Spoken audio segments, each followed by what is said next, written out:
on the topic The Power of Employee Engagement Strategies to Drive Motivation and Productivity. For this, I would like to introduce our moderator for the session, Mr. Vijayaraghavan, Senior Director of Global Workplace Operations and People Experience, Freshworks. Vijayaraghavan Parthasarthi, an entrepreneur at heart with 25 years of corporate experience, is known for his dynamic leadership and expertise in high-stakes environment. Starting his career with Samsung in Korea, he developed a versatile leadership style shaped by global exposure. Vijay played a pivotal role at Freshworks, driving strategic initiative, expanding real estate across 4 countries, and fostering a positive workplace culture. Mentored by Suman Gopalan and Girish Mathrubhutam, his leadership has significantly enhanced employee experiences beyond Freshworks. Vijay is involved with FC Madras, a youth football academy, providing strategic direction for its world-class facilities. Along with Mr. Vijayaraghavan, I would request all the panelists, Mr. Varun Chopra, co-founder and CEO WiZR, Mr. Sainath Sreenivasan, HR Director 247.ai, Mr. Sidhartha Satpathy, VP HR, Talent and Culture, Computer Age Management Service Limited, Mr. Sekar Kancharla, Deputy General Manager and Corporate HR Head, HR Mando, India, Anand India Private Limited. Can we have a huge round of applause for all the panelists and the moderator? So good afternoon. Thank you, everyone. I know it's a slightly extended session. I'm hoping to wrap it up as much as possible. But it's a very interesting topic, so employee engagement. So before I start the actual topic, the first question is, all the gentlemen sitting here, welcome to the world of hybrid.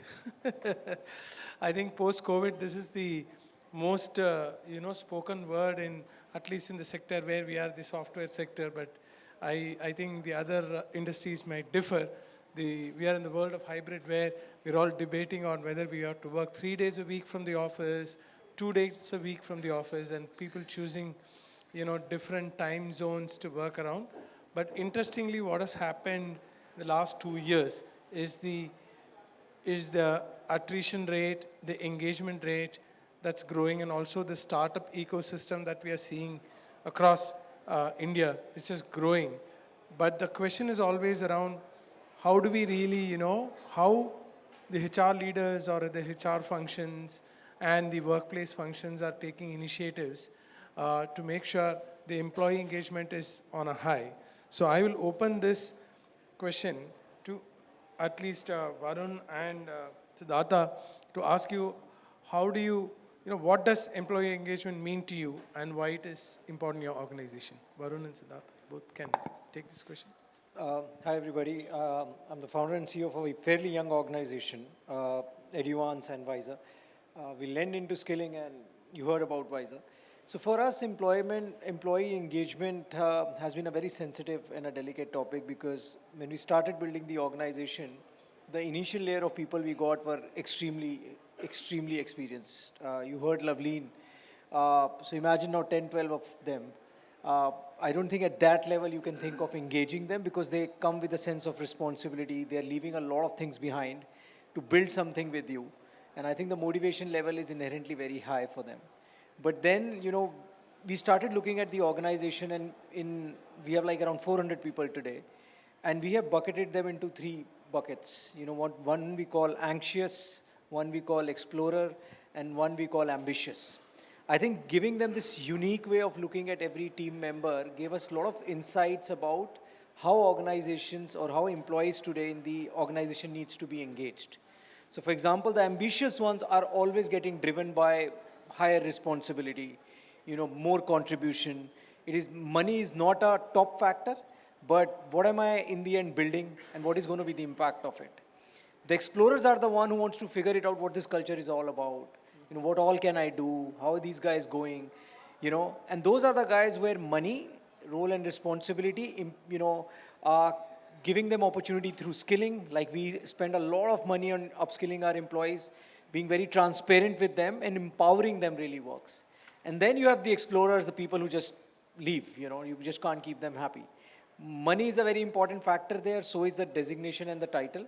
But over there, we spend a lot of money in kind of creating a layer of, managers who spend a lot of time with these guys to make sure that ultimately they move away from the category of explorer and move to some other category. And I think investing, for us, employee engagement from that perspective means that every layer of these buckets are contributing to the single goal of the company. They understand the culture of the company. And, in the end, there is no confusion of why they are part of the setup they are, rather than thinking, as we were talking about, designations and some of the other things. Yes, yes. So, Sidhartha, your take on it? You started off talking about 2 days of hybrid working, 3 days. We are in an industry which works all the days. 365 days we are operational. As long as stock market runs, we run. That's how our scope is. Engagement for us has a very different connotation. Just to give a brief about, I'm sure all of you would have been touched by camps in one way or the other, but not known, because the organization runs very quiet. We don't do branding much. But if you talk about mutual funds, one of the largest, 70% of the market share that we manage. So we are there in everybody's lives in one way or the other in that form. We are close to 8,000 odd employees strong, spread across 290 different locations, which itself is humongous in terms of how we want to do. And this is a very peculiar organization because we have the BPO, which is the largest chunk, which is like roughly around 85% of the employee base. And then I have technology, I have customer service, I have product or the platform organization to running. So it's a very wide spread of spaces. The reason I mentioned that is because our talent spread is so big. From one end, we're talking about BPO, which is non-voice and voice, both we are looking out for, to that of high-end technology, tech geeks that I need to look out for when I talk about technology front. So it's quite a massive spread. And if I had to talk about engagement, we need to cater to the whole mass. But the beauty is that we are all dealing with humans. So we talk about IB. I is, because that's how we started the whole concept, looking at it. We started with I, which is nothing but intellect. What kind of an engagement models that we can bring in which will stimulate the thought process?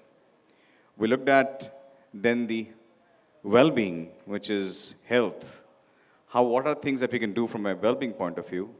And last is E, which is more the emotional content, which talks about from a perspective of how am I engaging the softer side of everybody, which is the hobbies part of it, whether it is with regard to art, drama, song, or whatever it is.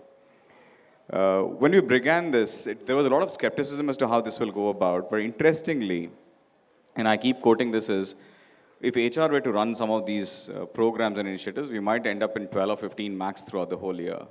The first year that we launched, we did close to 108 different initiatives, small, big, put together. The second year, we have already done, we did 118 or something like that we did. And as we speak, we are already at around 70 plus programs and initiatives that is run. And I see that there's a maturity of all these programs because these are run by employees. What it has led to is, one, from a productivity point of view, it has started connecting because people feel that they are more motivated and energized.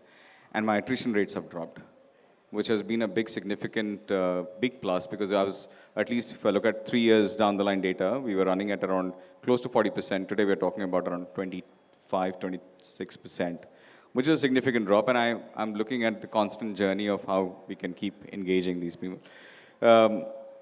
And that's been the focus and drive that we're looking out for. How do you actually make these people connect? How do you make these people to evolve themselves and still find there is a reason why they are here for? Interesting. So I have in leading to that, right, I think the next question I wanted to ask Sai, it comes from a much more different, segment of services that you are offering.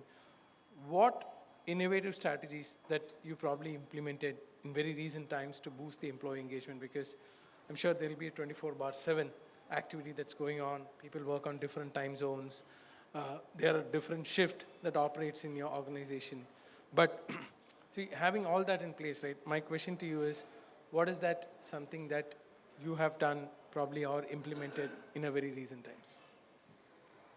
Yeah, it's a great question. And in fact, before I answer this, I want to give some stat which will help us understand what we do best. First up, 24/7 is a great place to work certified and in the top 100 for the past 5 years. Amazing. This says it all in what we do. Now, I will follow up with what we do, a little different. One, of course, I've always looked at stat of, what my pyramid looks like, the org pyramid. When we go back to the boardroom and we look at it, the bottom of the pyramid is at an average age of 23, and the top of the pyramid is about 47. This shows as to what is the kind of age difference you have amongst the folks.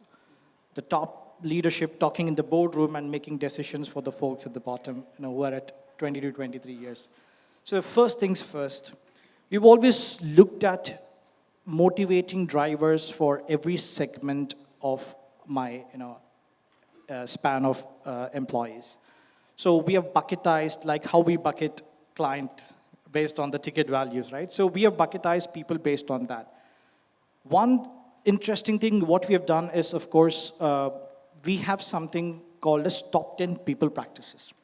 And this involves, I'll just pick one of it, which is the passion clubs that we have, okay?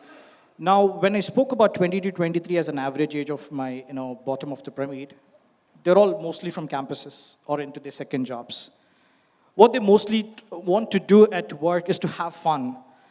And just a couple of weeks back, we completed something called as HPL, inspired from IPL. And this is a series of physical, cultural events, everything happening for about 2.5 months. It's like a whole festival across India, geos, and the globe.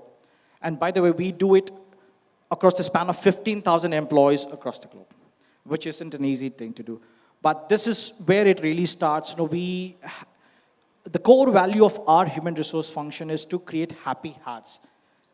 To my surprise, when I joined 24/7, they said, we are not focused on performance of my employees. I'm focused on creating happy hearts. Will you be able to do that? If so, you join me.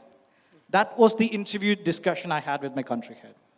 So this is one standout thing that I felt our company does a little different.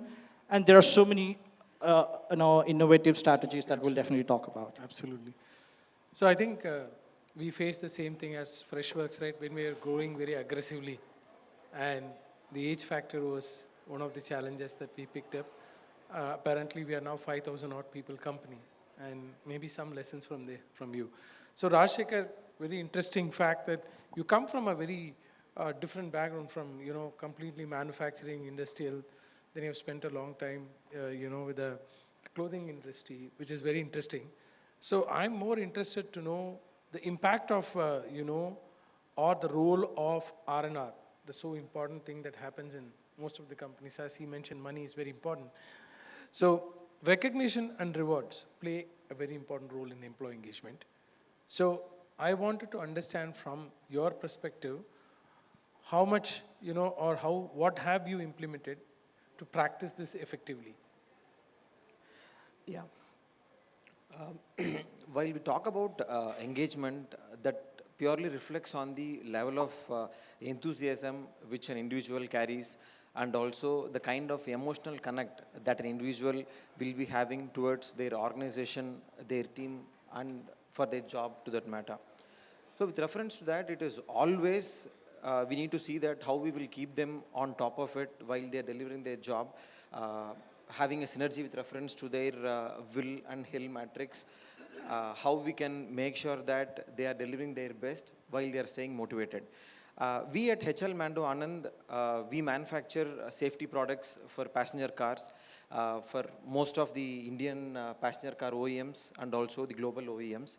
While safety is of utmost importance for every product that we deliver, it is the reward and recognition that plays a very crucial role, and it is a reassurance and also a source of motivation to go back and then look at recognizing the efforts, what has gone in to deliver each and every product. We have a very wide range of initiatives which are there, part of the rewards policy and the awards policy. While I can tell, with starting with the instant recognition program which we have to appreciate employees, And also we have a quarterly award which rewards the best employee in each and every team. So we have nearly 70 teams. So we identify who is the best employee on every quarter. Then what happens is we have nearly 14 to 15 departments. So we identify one team which is very good in terms of each department on a half-yearly basis to just see which is the best team. And also on an annual basis, we identify which is the best team in the entire organization who have contributed significantly with reference to cost reduction or revenue generation, with reference to innovation and whatnot. So with this wide range of things, we ensure that we are recognizing and rewarding the good performance in the best ways possible. And I will be more proud to say that we even have awards called Exceptional Trainer Awards, who just does the maximum number of training hours for the team members, and also learning icons who goes and invests their time with reference to the learning hours during a particular year. Thank you. Very interesting to look at the training icons as a very interesting piece. So while we speak about rewards and recognition, while we speak about, the culture piece of it, and then while we speak about the age, factor that is playing a very important engagement, Varun, I want to ask you this question. How do you ensure leaders, are held accountable for this engagement outcomes? So what's your thought on it? Because there are multiple things, right? In one parallel line, you see culture plays a very important role. Then your salary increases, and then your awards that he spoke about. Then also, competency, that we always look at how competency, are we delivering from the HR standpoint? Are we making sure everybody is competent? How do you make your leaders held accountable for this? I think it's very difficult to make somebody accountable for some of these things. While building this organization, what we are realizing is inherently, if the culture of the organization, if the values are set in a certain way and you hire the right kind of people who get aligned, I think execution of these things becomes very easy, right? For example, when we talk about how you measure employee engagement and things like that, a lot of what we are speaking is the right way, but a little traditional. Like as a leader, for me, how I would look at my company leader, if I'm looking at myself as a leader, the kind of things you look at is, for example, how many people are raising the hand, right? How transparent you are to a problem statement and how people are reacting to it. How many of them want to own the problem and solve it for you guys. So I think with leaders, one of the things we keenly look forward is their ability to have a transparency with their team, have the ownership of the problem statement, how much empowered they feel where they think if something is right for them and their team, they are going ahead and executing it rather than worrying about how the hierarchy will react to it. So I think some of these very small DNA about an individual plays a very important role. You can put R&R, you can put trainings, you can put a lot of those structure in place, but I think that works for large organizations. Absolutely, I think that's a very good initiative when you are 5,000, 6,000 people. For growing organization, I think it's more about, having the right kind of people, giving them that independence, giving them that ownership, getting them aligned to what you are building ultimately, and making sure that the team they are building down the line actually act like that, so that if your first few hundred employees are so aligned with the culture and the vision and the mission of the company, I think it sorts out the problem of engaging them on a daily basis, because while you will always have people who will need to be motivated, engaged, but I think everybody looks up to their left, right, and above to understand, okay, how aligned I need to be and what else can I do. So if that is culturally driven in the organization, it solves a lot of problem. Of course, talent needs to be paid. Of course, talent need to be retained. I think then it's become a problem of getting somebody in and retaining them a while. But that cultural setup and a DNA setup, if looked at from a very humane perspective, can sort a lot of these issues. Very, very interesting. But just Sai, I have the next point coming in here is a lot of people talk about work-life balance, but we talk about work-life integration. And also in the previous sessions, a lot of people said, if your work is happy, if your work keeps you happy, then the balance is sorted. You don't need to really think about, if I decide that this is not going to make me happy, then, it's very simple that, this is not something I want to do. I can figure out what I want to do. I think that's the thing that we are looking in a lot of people today when we have conversation with our team members or when we have conversation with our, appraisal systems that we are in, the next gen or the Gen Alpha is looking is, I know what I want, I'm very clear. Now, on the same note, right, where do you think this whole work-life balance is today in terms of employee engagement? And what is your thought on it? It's very debatable, as few people refer it to still balance, but we have moved on from there, which most of us will have to start recognizing, right? I'll give my own organization's example. Very recently, we came up with a new leave category called unhappy/stress leave.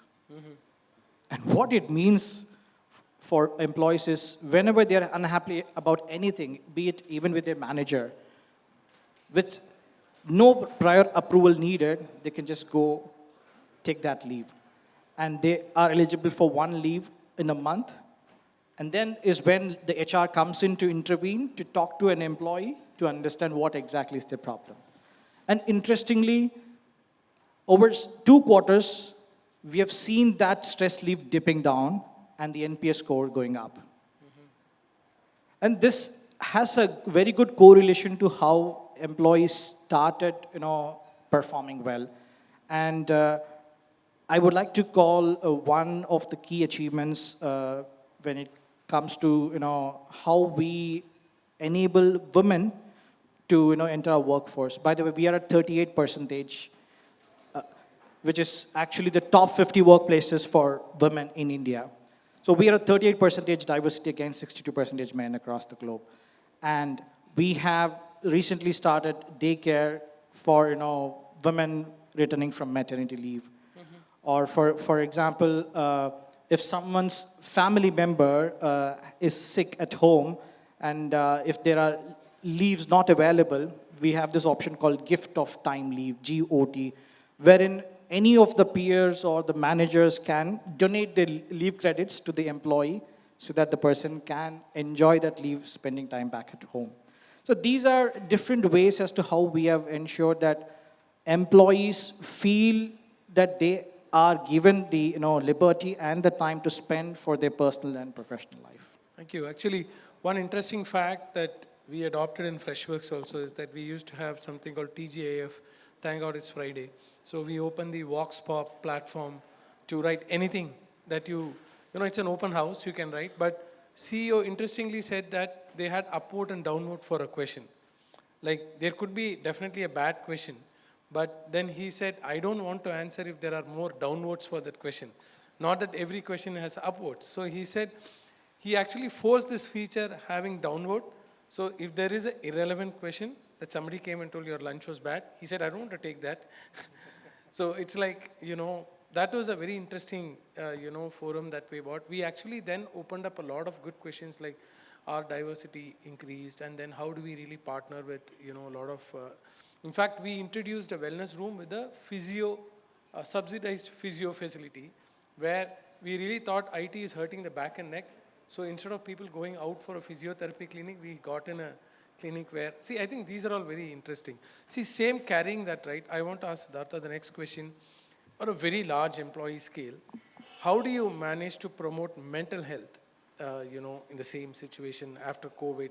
Where do you see with this large workforce your mental health is stood up today?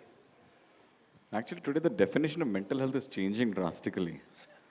From a very simplistic way of looking at saying somebody's not thinking or feeling well to that of today, the segments are too many. And the standard cliched ones of the yogas and all that which is going on. What we do have, and I'm taking a leaf from what you said, is about the physio. We have an in-house small clinic running in our office itself. And we have a physio who has come into play. We have been looking at how do you get wellness coaches into the organization. Through these communities that I was talking about earlier, we're introducing various small initiatives for people to figure out as to what they want to do and how they want to do. We have in fact started talking about, as an HR initiative that you're running with, is started communicating saying that you have a grievance, this is anonymous, you could drop in a note, and we will address it in one way or the other. If you want to be personally, you want that there has to be an address, we will go back and do that. We do have the counseling platforms that are there today, right? Which we have taken up to ensure that people do take. And in fact, when we had a delay in terms of continuing that program, or there was a question there somewhere that was going in at a different level, so people came up and said that please don't do it, stop it, because it is impacting me as an individual. And that was like a very welcoming note to say why we want it and how we want to continue. And we have encouraged that more and more. The engagement levels have gone up in those aspects from a wellness point of view. And we're trying to see how do we amplify it. The definitions honestly are changing big time. What people used to ask earlier, today it's very different.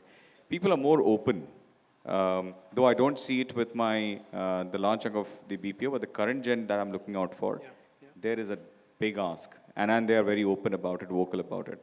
Interesting, interesting. So in the interest of time, I want to, have the last question for you, Raj. So, see, there is this whole employee engagement, process. We're talking about rewards, talking about mental health. We talked about diversity and what support we actually give for diversity. How do we really ensure our managers? So, see, eventually managers are our leaders. They all turn into our leaders. What is your thought and what is your take on how do we continuously ensure our managers are taking this seriously? Are we making sure they are actually interacting in this employee engagement? You don't become a manager and then start saying, I'm going to lock myself in a cabin, I'm going to talk to you on your one-on-one, or I'll have set meeting times to talk to you. But in an industry where you are right, there are so many lines of delivery that's going on every day, so many trainings, then it's a 24/7. So how do you ensure that your managers are actually continuously participating? What is your thoughts on that? See, while we are talking about the managers and the leaders, they form the crucial part about how is the culture defined for the respective team. Because they are the ones who make or break things in the organization, where they just make a set of rules and then they decide about how they want to manage their team.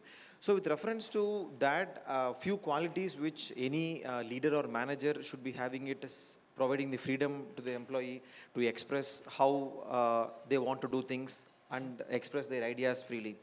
And the flexibility to how to implement things and how they would want to make sure the deliverables are done on time. And also the freedom to the team member, where they can say no very confidently and even challenge the status quo.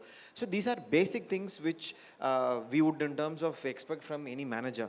While we at our organization, we ensure that we are having the dipsticks where we hear the employees on a regular basis about the feedback of their managers, which is an anonymous surveys, which is not the 360-degree feedbacks, but the anonymous surveys about multidimensional leadership surveys that we do to ensure that there are various dimensions and we assess them, and we see that on the results which we receive, we look at developing the leaders to be much more better leaders. That's what we do.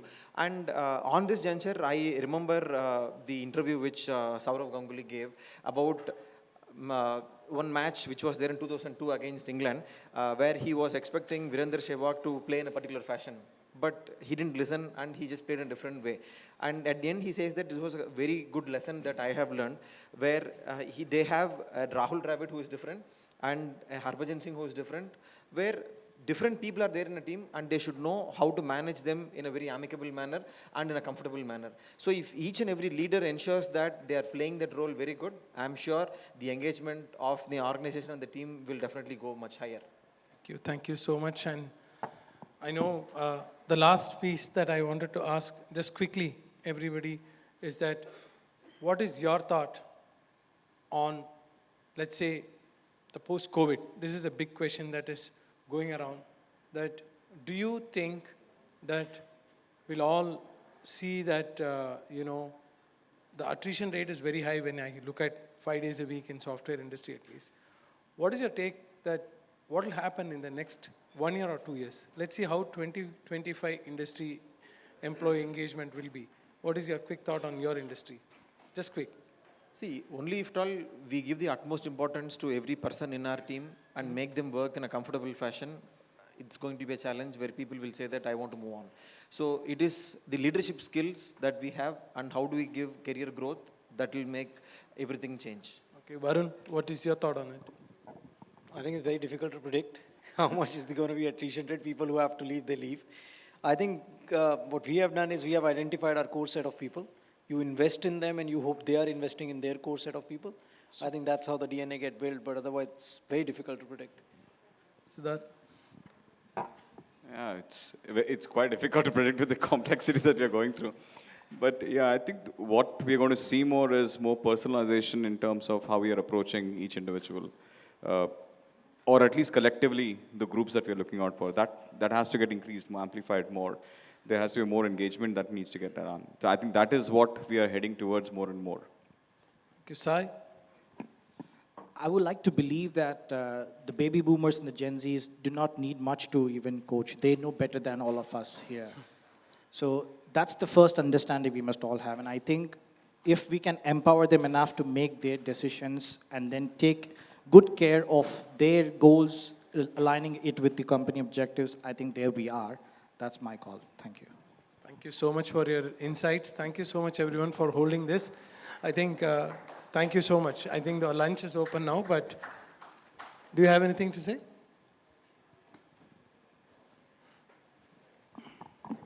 Thank you so much, everyone. Thank you. And I would like to call Ms. Sonika Aaron back on the stage to do the felicitations.